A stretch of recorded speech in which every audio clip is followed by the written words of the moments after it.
The blizzard raged furiously, burying the road and blurring the lines between reality and nightmare.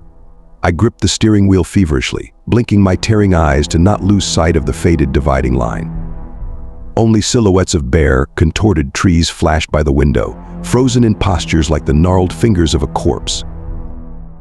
Idaho was long behind me, and the desolate emptiness opened its embrace, swallowing my car into its pitch-black captivity. It felt as if I was the last person in the world cut off from civilization, from the warmth of home, from life itself.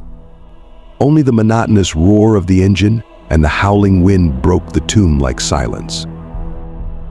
I clenched my teeth, fighting the growing dread.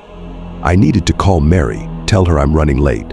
She must be imagining all sorts of horrors by now. Fumbling for my phone in my pocket, I pulled over onto the deserted roadside.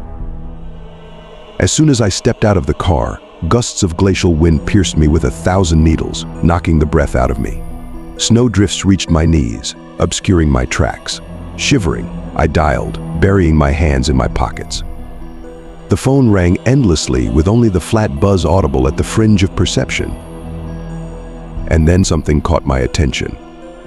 At first indistinct, barely discernible, but gaining sharper outlines with each passing second.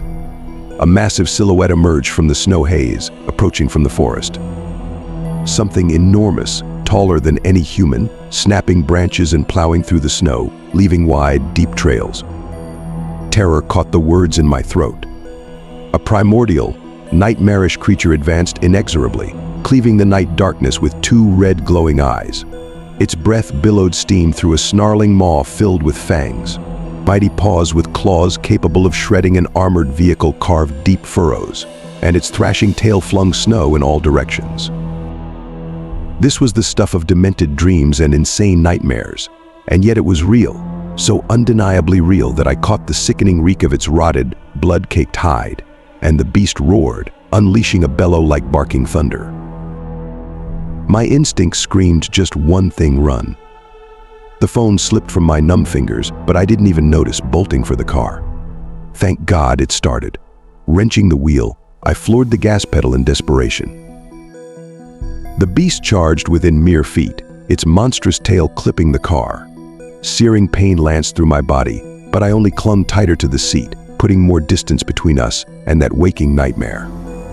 In the rearview mirror, I saw it giving chase, that gaping maw stretched wide. But gradually the creature fell behind, swallowed by the howling snowstorm. Only when the forest parted to reveal the outskirts of the nearest town did I allow myself to catch my breath. My head spun, and a crimson stain spread across my waist. The beast's tail had torn open my side, a paltry price for my life. An insane, indescribable price that made my hair stand on end at the mere recollection. I couldn't reach Mary that night. And for many nights after, I lay awake, waiting for the creature to reappear from the woods, hungering for my grayed soul. Only after retelling my tale did the nightmares finally recede. But sometimes, in the dead of night, when the wind howled through the vents and storms battered the window panes, I imagined I could hear that same blood-curdling roar echoing from afar.